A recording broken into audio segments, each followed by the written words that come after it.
इचलकरंजी कष्टाची नगरी, वस्त्रोद्योगाची राजधानी, देशभरात मँचेस्टर म्हणून ओळख निर्माण करणारे शहर. पण आज या शहराची आणखीन एक ओळख तयार होत आहे आणि ती अत्यंत धोकादायक आहे. आज प्रश्न कापडाचा नाही, प्रश्न आहे नशेचा.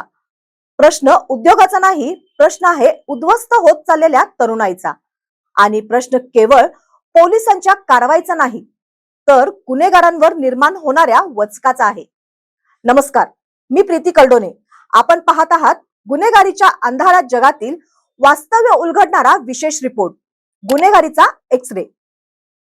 मँचेस्टर ते नशा नगरी इचलकरंजीला नेमकं झालंय तरी काय? एकेकाळी रोजगारासाठी देशभरातून लोक इचलकरंजीत येत होते. आजही हे शहर मिनी भारत म्हणून ओळखले जाते. मात्र गेल्या काही महिन्यात समोर आलेल्या घटनांनी या शहराची प्रतिमा हादरवून सोडली आहे. गांजा, एमडी अर्थात मेफेड्रॉन संबंधित नशिली इंजेक्शन्स, अफू, चरस असा जवळपास प्रत्येक प्रकारचा अंमली पदार्थ शहरात उपलब्ध असल्याचे तपासातून समोर आले आहे. आणि ही केवळ एका गल्लीपुरती मर्यादित समस्या राहिली नाही, तर ती संपूर्ण शहराला विळखा घालणारी संघटित गुन्हेगारी बनत चालली आहे. गेल्या 1.25 वर्षातील पोलिसांच्या कारवायांचा आढावा घेतला तर चित्र अधिकच भयावह दिसते.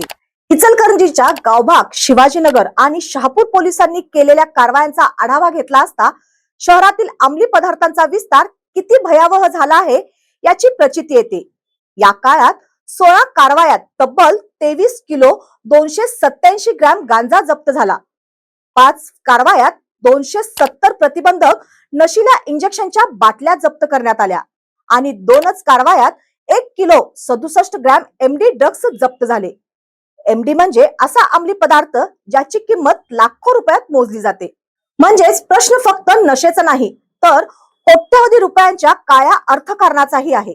यापेक्षा धक्कादायक बाब म्हणजे या गुन्ह्यांमध्ये केवळ सराईत गुन्हेगारांची नावे नाहीत, तर तपासात जिम प्रशिक्षक, मेडिकल व्यवसायाशी संबंधित व्यक्ती, ग्रामपंचायत सदस्य आणि समाजातील प्रतिष्ठित म्हणून वावरणाऱ्या काही व्यक्तींची नावे समोर आली आहेत.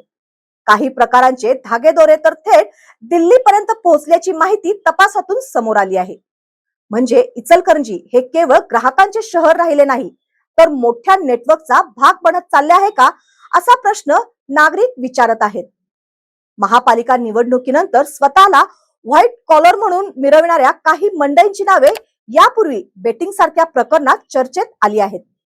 आता अंमली पदार्थांच्या चर्चेतही काही तथाकथित प्रतिष्ठित व्यक्तींच्या नावांची कुजबूज सुरू आहे. तर समाजाचे नेतृत्व करणाऱ्यांचीच नावे अशा चर्चेमध्ये येत असतील तर सामान्य नागरिकांचा विश्वास कोणावर राहणार? मात्र येथे एक गोष्ट स्पष्ट आहे, कायदा पुराव्यावर चालतो, चर्चांवर नाही.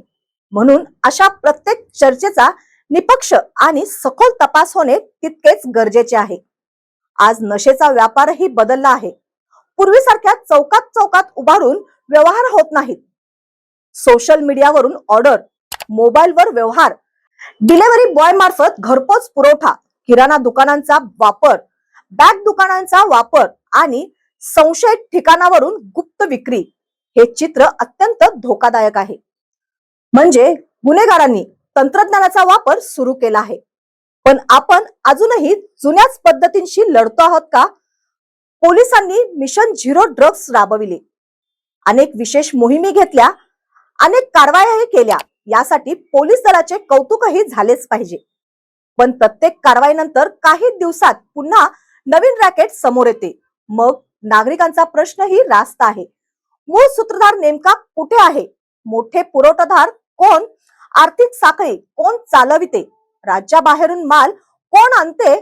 नेटवर्कला संरक्षण देणारे हात कोणाचे? जोपर्यंत या प्रश्नांची उत्तरे मिळत नाहीत तोपर्यंत छोट्या विक्रेत्यांना पकडून हे युद्ध जिंकता येत नाही. आज इचलकरंजीतील प्रत्येक पालकाच्या मनात एकच भीती आहे, आपला मुलगा चुकीच्या संगतीत तर गेला नाही ना? आपली मुलगी सुरक्षित आहे ना? ही भीती एका सुसंस्कृत शहरासाठी धोक्याची घंटा आहे.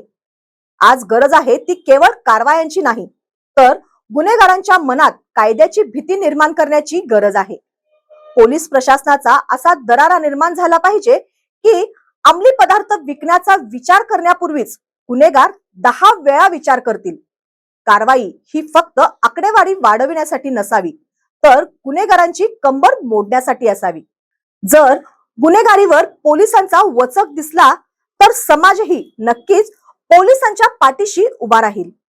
ही लढाई केवळ पोलिसांची नाही, ही लढाई प्रत्येक पालकाची, प्रत्येक शिक्षकाची, प्रत्येक सामाजिक संघटनेची आणि प्रत्येक जागरूक नागरिकाची आहे. कारण आज जर आपण शांत राहिलो तर उद्या नशा आपल्या घराचा दरवाजा ठोठावेल. इचलकरंजीची ओळख हातमागाने निर्माण झाली, उद्योगाने मोठी झाली, कष्टाने जगभरात पोहोचली.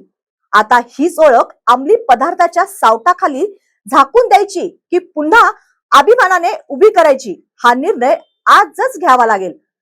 पोलीस प्रशासनाने गुन्हेगारीवर कठोर वचक निर्माण केला, मूळ सूत्रांपर्यंत पोहोचून संपूर्ण साखळी उद्ध्वस्त केली आणि समाजानेही जागरूक नागरिक म्हणून साथ दिली तर इचलकरंजी नशानगरी होण्यापासून वाचेल. अन्यथा उद्या इतिहासात लिहिले जाईल की कापड विकणाऱ्या शहराला नशेच्या जाळ्याने गिळंकृत केले आणि आपण फक्त पाहतच राहिलो.